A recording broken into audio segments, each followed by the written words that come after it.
تفصیل باز یا صفت باز، صفت ذاتی کا دوسرا جو پارٹ ہے، دوسرا جو درجہ ہے وہ، اس میں آپ دیکھ سکتے ہیں کہ ایک جو ہے وہ ناریل کا درخت ہے اور دوسرا کھجور کا درخت ہے. پھر یہاں پر خرگوش اور کچھوے کے ان کا جو ہے وہ نقشہ دیا گیا ہے. یہاں پر ان 4 تصاویر میں کیا ہے کہ پہلی 2 میں ایک دوسرے کے ساتھ مقابلہ ہے اور دوسری دونوں میں بھی ایک دوسرے کے ساتھ مقابلہ ہے. جیسے ناریل کا درخت کھجور کے درخت سے اونچا تر ہے، یعنی کھجور کا درخت کم اونچا ہے اور ناریل کا درخت زیادہ اونچا ہے، یعنی کھجور کے درخت پر ناریل کے درخت کو ترجیح دی گئی ہے، فوقیت دی گئی ہے کہ ناریل کا درخت بڑا ہے اور یہ کھجور کا چھوٹا ہے. ٹھیک ہے. تو اس کے بعد آ جاتا ہے خرگوش دوڑ میں کچھوے سے تیز ہے، اور خرگوش کا جو موازنہ ہے، جو مقابلہ ہے، وہ کس سے کیا گیا ہے؟ کچھوے سے. یعنی کچھوا اتنا تیز نہیں دوڑ سکتا، لیکن خرگوش جو ہے وہ بہت تیز دوڑتا ہے. تو اسی فوقیت کو اور اسی مقابلے کو اور اسی ترجیح کو، جو ایک قسم کی ترجیح دوسرے پہ دی جائے، اسی کو تفصیل باز کہا جاتا ہے. یعنی دوسرے اسم کو اس کے ساتھ اس کو کمپیئر کیا جائے، کمپیریزن اس کا کیا جائے. تو یہ کیا تھی؟ تفصیل باز. ٹھیک ہے. اس کے بعد آ جاتا ہے تیسرا درجہ تفصیل کل، جس کو صفت کل بھی کہا جاتا ہے. تو اس میں آپ دیکھ سکتے ہیں 4-5 بچوں کے فوٹو ہیں، اور ایک شاید شیر ہے اور ہاتھی ہے اور کچھ اور جانور دیے ہوئے. تو پہلی تصویر میں دیکھیں کہ احمد تمام طلبہ میں ذہین ترین ہے. اب تمام طلبہ یہ آپ دیکھ سکتے ہیں، یہ تمام طلبہ ہیں، یہ الگ ہیں اور احمد الگ ہے. یعنی احمد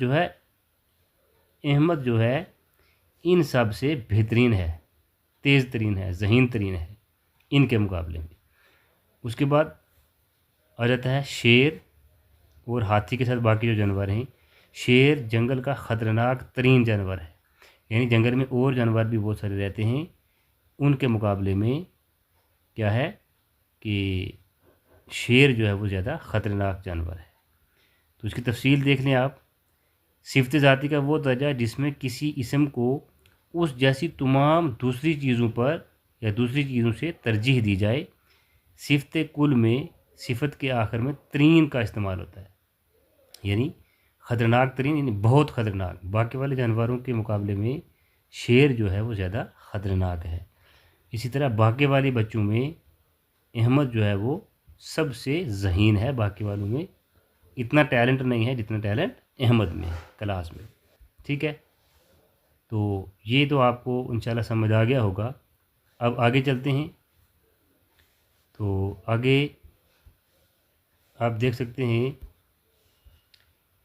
کہ تفصیل نفسی، تفصیل بعض اور تفصیل کل، ان کی کچھ گردانیں یہاں پر دی گئی ہیں، آپ دیکھ سکتے ہیں. جیسے تفصیل نفسی میں آ جاتا ہے بد، ذاتی صفت ہے.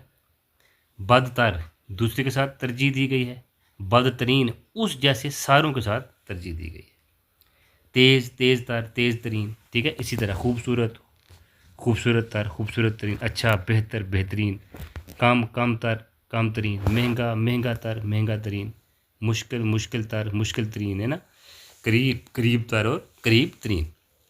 تو یہ سارے کیا ہیں؟ صفت ذاتی کے درجے ہیں، اور ان میں الگ الگ آپ کو بتا دیا کہ یہ سارے کے سارے ان میں کتنا فرق ہے. دیکھیں آپ، یہ سارے کے سارے ذاتی صفتیں ہیں. ٹھیک ہے. ان میں کسی کو کوئی کمپیریزن نہیں ہے، دوسرے کے ساتھ کوئی ترجیح یا کوئی فوقیت نہیں دی گئی. تفصیل بعض میں ایک اسم کو دوسرے کے ساتھ کیا کی گئی ہے؟ فوقیت دی گئی ہے، ترجیح دی گئی ہے. اور تفصیل کل میں ایک اسم کو اس جیسے سارے اسما پر کیا کی گئی ہے؟ ترجیح دی گئی ہے. ٹھیک ہے. تو یہاں سے آپ ان کو سمجھ سکتے ہیں اچھی طرح سے دیکھ کر. اس کے بعد آگے چلتے ہیں.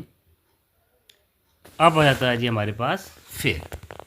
فعل کی کچھ قسمیں ہیں. فعل ماضی، فعل حال، فعل مستقبل، فعل مضارع، فعل امر اور فعل نہیں. یہ 6 قسمیں یہاں پر فعل کی دی گئی ہیں. اب فعل ماضی میں کیا ہوتا ہے؟ ماضی میں یہ ہوتا ہے کہ جو کام گزرے ہوئے وقت میں کیا جائے اس کو فعل ماضی کہتے ہیں. فعل کا مطلب کام ہوتا ہے اور ماضی کا مطلب گزرا ہوا. جیسے یہاں پر آپ دیکھ سکتے ہیں علی جلدی اٹھتا ہے. ٹھیک ہے. اور حال میں کیا ہوتا ہے کہ جو کام موجودہ وقت میں چل رہا ہو وہ ہوتا ہے حال. جیسے آپ دیکھ سکتے ہیں کہ علی جلدی اٹھتا ہے. پہلے میں ہے علی جلدی اٹھتا تھا، ماضی کی بات تھی. اب حال کی بات ہے کہ علی جلدی اٹھتا ہے. فعل مستقبل میں کیا ہوتا ہے کہ وہ کام جو آنے والے وقت میں کیا جائے. ٹھیک ہے. جیسے آپ دیکھ سکتے ہیں کہ علی جلدی اٹھے گا. ٹھیک. اب فعل مضارع میں کیا ہوتا ہے، اس میں حال اور مستقبل دونوں کی جو ہے وہ بات ہوتی ہے، دونوں کا ذکر کیا جاتا ہے. آپ دیکھ سکتے ہیں کہ علی جلدی اٹھا. ٹھیک ہے. یعنی حال میں اٹھا اور اس کے بعد اس نے کچھ کام کرنا ہے تو یہ فعل مضارع ہو گیا. اس میں حال اور مستقبل دونوں پائے گئے. اب مضارع پہ آپ کو زیادہ کنفیوژن ہے، مضارع پہ تو اس کی تفصیل آگے جا کے میں آپ کو ڈیٹیل میں بتاؤں گا تو آپ کو اچھی طرح سمجھ آ جائے گا. تو فعل امر دیکھ لیں. امر میں کسی کام کرنے کا حکم دیا جاتا ہے، جیسے علی جلدی اٹھو، ہے نا. فعل نہیں میں کیا ہوتا ہے کہ کام کرنے کے سے منع کیا جاتا ہے، روکا جاتا ہے. جیسے علی جلدی مت اٹھو، یعنی جلدی نہ اٹھو. ٹھیک ہے. تو یہ فعل کی کچھ قسمیں تھیں جن کو ہم نے سرسری طور پر دیکھ لیا. اب ان کی تفصیل پڑھیں گے ہم. سب سے پہلے فعل کی اقسام بناوٹ کے لحاظ سے. ٹھیک ہے.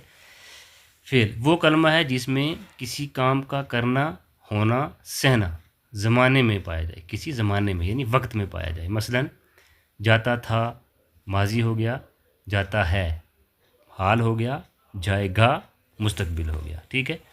یہ سارے کے سارے افعال کس میں آ جاتے ہیں، فعل کی قسموں میں آ جاتے ہیں.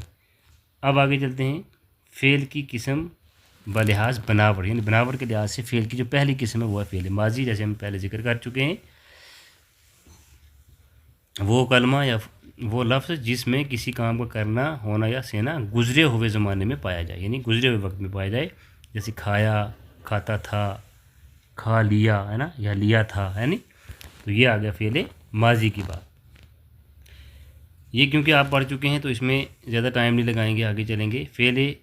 فعل حال وہ کلمہ جس میں کسی کام کا کرنا، ہونا یا سہنا موجودہ وقت میں یا موجودہ زمانے میں پایا جائے. مثلا جاتا ہے، پڑھتی ہے، ہنستا ہے وغیرہ. اسی طرح پھر آگے آ جاتا ہے فعل مستقبل وہ کلمہ جس میں کسی کام کا کرنا، ہونا یا سہنا آنے والے زمانے میں یا آنے والے وقت میں پایا جائے. مثلا پڑھوں گا، کھاؤں گا، دیکھوں گا، لکھوں گا، آؤں گا، جاؤں گا وغیرہ. اب فعل امر آ جاتا ہے. فعل امر میں کیا ہوتا ہے کہ وہ کلمہ ہے یہ جس میں کسی کام کرنے کا حکم دیا جاتا ہے. جیسے جاؤ، بیٹھو، کھاؤ، کھیلو، اٹھو، ہے نا، دوڑو وغیرہ وغیرہ. پھر آتا ہے فعل نہیں وہ کلمہ ہے جس میں کسی کام سے منع کیا جائے. مثلا نہ جاؤ، مت کھیلو، مت دیکھو، مت اٹھو، مت شور کرو، مت بھاگو وغیرہ وغیرہ. تو یہ فعل کی 5 قسمیں ہم نے پڑھی. اب فعل مضارع رہ گیا، اس کی تفصیل جو ہم نیکسٹ آگے والے اس میں دیکھیں گے. دیکھیں گے ہم اب فعل مضارع کی تفصیل. فعل مضارع اس کو سمجھنے کی ضرورت ہے کیونکہ اس میں بہت سارے بچوں کو مسکنسیپشن ہے اور وہ اس کو سمجھ نہیں پا رہے ہیں. اس کو اچھی طرح سے آپ نے سمجھنا ہے. ہم اس کا ذکر کر چکے کہ اس میں کیا ہوتا ہے کہ حال اور مستقبل دونوں کی بات ہوتی ہے. ٹھیک ہے. فعل مضارع دیکھ لیں وہ فعل ہے جس میں حال موجودہ زمانہ اور مستقبل آنے والے زمانہ دونوں جو ہے وہ پائے جاتے ہیں. کیسے پائے جاتے ہیں دیکھیں. اس عبارت کو اچھی طرح سے پڑھیں اور اچھی طرح سے سمجھنے کی کوشش کریں. بچہ لکھے پڑھے، پھر کیا ہو، جوان ہو جائے، خوب کمائے اور ماں باپ کو کھلائے پلائے تو ان کی خوشی کا کیا پوچھنا. دیکھو ایک بچے کے بارے میں کہا ہے کہ بچہ ابھی حال میں ہے، یعنی ابھی وہ پرورش پا رہا ہے. پھر وہ پڑھے گا، آگے پڑھے لکھے گا، پھر وہ جوان ہوگا، پھر کمائے گا اور ماں باپ کا سہارا بنے گا. تو اس وقت ماں باپ کی خوشی کیا ہوگی. یہ بات کب ہو رہی ہے، حال میں ہو رہی ہے، ابھی پریزنٹ میں ہو رہی ہے. کس کی بات ہو رہی ہے، مستقبل کی بات ہو رہی ہے. یعنی بچہ ابھی چھوٹا ہے، وہ بڑا ہوگا، وہ پڑھے لکھے گا، پھر اس کے بعد جوان ہو جائے گا، پھر وہ کچھ کمائے گا اور ماں باپ کا سہارا بنے گا اور ان کو کھلائے پلائے گا. تو اس وقت ماں باپ کی خوشی کیا ہوگی. تو یہ حال اور مستقبل اس میں دونوں آ گئے. اب آگے اس کو مزید سمجھیں جی. لکھے پڑھے گا کا مطلب کیا ہے، لکھتا ہے اور پڑھتا ہے. یہ فعل حال میں ہو گیا. اور فعل مستقبل میں کیا ہے، لکھے گا اور پڑھے گا، یعنی بچہ چھوٹا ہے پھر وہ بڑا ہوگا، لکھے گا اور پڑھے گا، پھر ماں باپ کا سہارا بنے گا۔ اب اس کی مثالیں دیکھ لیجیے بھائی، اور آپ کو اچھی طرح سے فعل مضارع کی سمجھ آ جائے گی۔ جیسے آپ دیکھ سکتے ہیں کہ اللہ تعالیٰ آپ کو کامیابی دے، تو اللہ تعالیٰ کامیابی کب دیتا ہے؟ جب انسان محنت کرتا ہے، یعنی اگر آج آپ محنت کرو گے حال میں تو مستقبل میں اس کا اچھا پھل پاؤ گے، اللہ آپ کو کامیاب کرے گا۔ یہاں سے آپ کو مضارع کی سمجھ آ جائے گی اچھی طرح سے کہ اللہ آپ کو کامیابی دے، یعنی حال میں آپ محنت کرو گے تو مستقبل میں اللہ آپ کو کامیابی دے گا۔ اس کے بعد خدا کرے آپ کو انعام ملے، یعنی آپ اتنا اچھا کارنامہ انجام دیں حال میں تو مستقبل میں آپ کو اچھا انعام ملے۔ پھر اسے کیا فکر جس کی حفاظت کرے خدا، یعنی جس کی خدا حفاظت کرے اس کو کس چیز کی فکر ہے؟ یعنی آج اگر انسان بے فکر ہو کر کام کرتا رہے، اس کی حفاظت خدا کرتا رہے، تو اس کو آنے والے وقت میں کسی چیز کی فکر نہیں ہوتی ہے۔ ٹھیک ہے، تو اپنا خیال رکھیے، آنے والے ایگزام کے لیے بیسٹ وشز آپ کے ساتھ ہیں، محنت کریے، اللہ آپ کو ضرور کامیاب کرے گا انشاءاللہ۔ اللہ حافظ۔